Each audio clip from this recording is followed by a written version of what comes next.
ഓരോ രോഗിയെയും നമുക്ക് ആഗ്രഹിക്കുന്നത് റിക്കവറിയാണ്, വീണ്ടെടുപ്പാണ്. ജീവിതത്തിലേക്ക് മടങ്ങി വരാനാണ് നമ്മൾ അവരെ സഹായിക്കുന്നത്.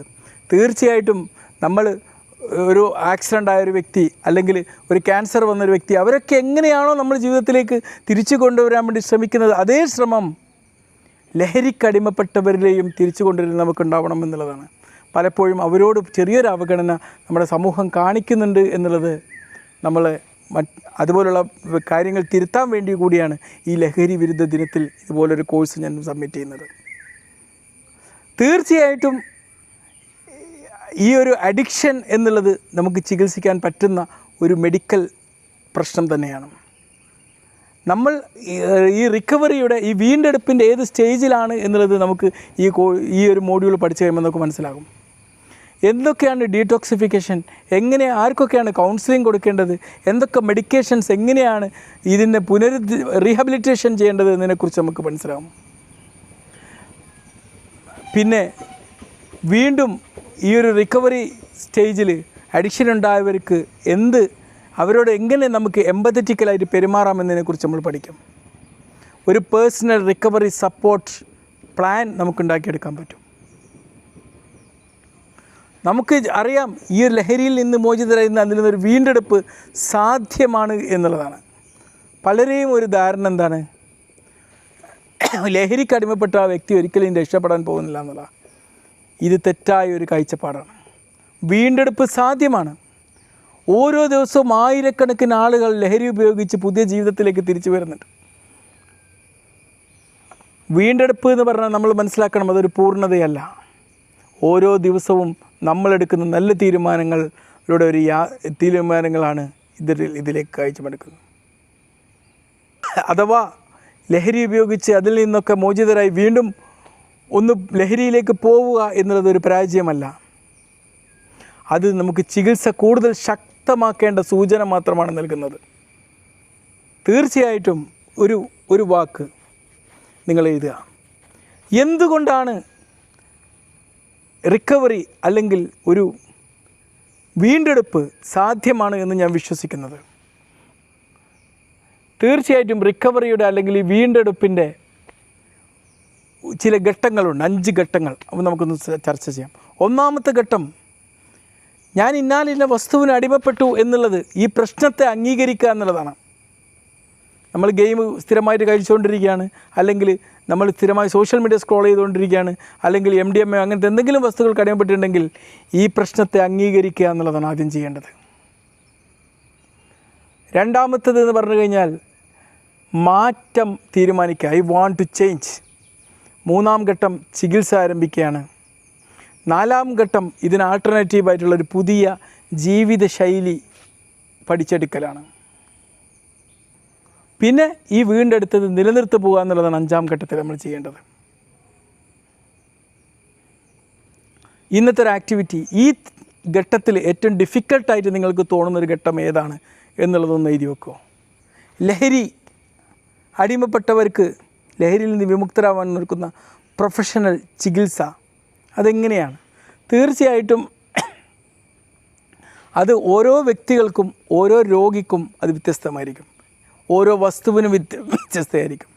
തീർച്ചയായും ഇതിൽ ഉൾപ്പെടുന്ന കാര്യങ്ങൾ എന്ന് പറഞ്ഞാൽ മെഡിക്കൽ പരിശോധന നടക്കും, ഡീടോക്സിഫിക്കേഷൻ നടത്തും, കൗൺസിലിങ്, പിന്നെ മനഃശാസ്ത്ര ചികിത്സകൾ, പിന്നെ ആവശ്യമാണെങ്കിൽ മരുന്നുകൾ, കുടുംബ കൗൺസിലിങ്, പിന്നെ റീഹാബിലിറ്റേഷൻ, പിന്തുണ സപ്പോർട്ടിംഗ് ഗ്രൂപ്പുകൾ. പിന്നെ ഓരോ വ്യക്തികൾക്കും ഒരേ ചികിത്സയല്ല എന്നുള്ളത് പ്രത്യേകം മനസ്സിലാക്കാം. തീർച്ചയായിട്ടും നിങ്ങൾ തൊട്ടടുത്ത് ഇന്നത്തെ ഒരു ആക്ടിവിറ്റി എന്താ, ഒരു treatment centre, addiction treatment centre ഉണ്ടെങ്കിൽ അതിനെക്കുറിച്ചൊന്ന് അറിയുക. അവരെന്തൊക്കെ സർവീസാണ് പ്രൊവൈഡ് ചെയ്യുന്നതിനെക്കുറിച്ച് അറിയാം. തീർച്ചയായിട്ടും ഒരു ലഹരി വിമുക്തരാകുമ്പം അവർക്ക് ഏറ്റവും കൂടുതൽ സപ്പോർട്ട് കിട്ടുന്നൊരു ഏരിയ എന്ന് പറഞ്ഞാൽ അവർ കുടുംബത്തിൻ്റെ പിന്തുണയാണ്. ഒരു കുടുംബം ഒരുമിച്ചിരുന്ന് ഈ ഒരു കാര്യത്തിൽ മുതിരുകയാണെങ്കിൽ തീർച്ചയായിട്ടും ആ വീണ്ടെടുപ്പ് പോസിബിളാണ്. ഒരു ജഡ്ജിങ്ങും ഇല്ലാതെ കുടുംബത്തെ ഈ ഒരു പ്രശ്നം ബാധിച്ച ആൾക്കാരെ നമ്മൾ കേൾക്കുക എന്നുള്ളതാണ് ഫാമിലിയിൽ ആദ്യം ചെയ്യേണ്ട ഒരു കാര്യം എന്നുള്ളത്. കുറ്റപ്പെടുത്താതെ കേൾക്കുക, ചികിത്സക്ക് പ്രോത്സാഹിപ്പിക്കുക, ചെറിയ വിജയങ്ങൾ അവർ കൈവരിക്കുമ്പോൾ അത് ആഘോഷിക്കുക. ആരോഗ്യപരമായിട്ടുള്ളൊരു പരിധികൾ നിശ്ചയിക്കുക എന്നുള്ളതാണ്. കുടുംബവും ഈ രോഗിയോടൊപ്പം തന്നെ സുഖം പ്രാപിക്കുന്ന സാഹചര്യം ഉണ്ടാവും. തീർച്ചയായിട്ടും ലഹരിയിൽ നിന്നൊക്കെ മോചിതരായ വ്യക്തികൾ ഇപ്പം നമുക്ക് റീഹാബിലിറ്റേഷൻ സെൻറ്ററിലൊക്കെ പോയിട്ട് വീണ്ടും അതിലേക്ക് തന്നെ പോകുന്ന പല സാഹചര്യങ്ങൾ ഉണ്ടാവാറുണ്ട്. തീർച്ചയായിട്ടും ഒരാൾ ലഹരി ഉപയോഗിച്ച് അത് നിർത്തി വീണ്ടും ലഹരിയിലേക്ക് പോകുക എന്നുള്ളത് അത് ഈ ഒരു പ്രോസസ്സിൻ്റെ അവസാനമല്ല എന്നുള്ളത് നമ്മൾ മനസ്സിലാക്കണം. ഒരുപാട് ചികിത്സയ്ക്ക് ശേഷം പലരും ഇതിലേക്ക് പോകും. ഈ ഒരു ചികിത്സയ്ക്ക് ശേഷം വീണ്ടും ലഹരി ഉപയോഗിക്കുന്ന സാഹചര്യം വരുന്നതിന് ഇതിനെ റിലാപ്സ് എന്നാണ് പറയുന്നത്. ഇതൊരിക്കലും ജീവിതത്തിൻ്റെ അവസാനമല്ല. ഇത്തരം ഘട്ടത്തിൽ നമ്മൾ ചോദിക്കേണ്ടത് വീണ്ടും ഞാൻ ഇതിലേക്ക് തിരിച്ചു പോകാൻ എന്താണ് കാരണമായത് എന്നതാണ്. ഇനി അതിൽ എന്ത് മാറ്റമാണ് ഞാൻ വരുത്തേണ്ടത്? എനിക്ക് ഈ ഒരു കാര്യം മാറ്റിയെടുക്കാൻ ആരുടെ സഹായം ലഭിക്കും? നമ്മുടെ ജീവിതത്തിലെ ഓരോ പിഴവും നമ്മുടെ ഒരു പുതിയ പഠനമാണ്. തീർച്ചയായിട്ടും ഇന്നത്തെ ഒരു ആക്ടിവിറ്റി എന്താണ്? ഒരു 5 വാർണിംഗ് സൈൻസ്, വീണ്ടും മദ്യപിച്ചൊക്കെ നിർത്തിയതിന് ശേഷം വീണ്ടും അതിലേക്ക് പോകാൻ വേണ്ടിയിട്ടുള്ള വ്യക്തികൾ കാണിക്കുന്ന ഒരു 5 വാർണിംഗ് സൈൻ ഒന്ന് അറിഞ്ഞിട്ട് മറ്റ് വ്യക്തികളിൽ കാണുന്നത് എന്താണ് എന്നതിനെക്കുറിച്ചൊന്ന് നിങ്ങൾ എഴുതുക.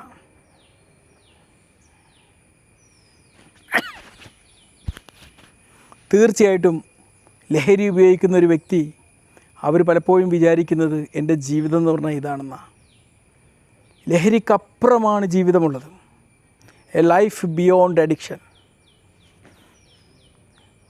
നമ്മൾ ഒരു ലഹരിയിൽ നിന്ന് മോചിതരായി റിക്കവറി നേടുക എന്ന് പറഞ്ഞു കഴിഞ്ഞാൽ അത് വെറും ഒരു ഡ്രഗ്സ് നിർത്തൽ മാത്രമല്ല, മറിച്ച് അത് ഒരു അർത്ഥവത്തായിട്ടുള്ളൊരു ജീവിതത്തെ നിർമ്മിക്കൽ കൂടിയാണ്.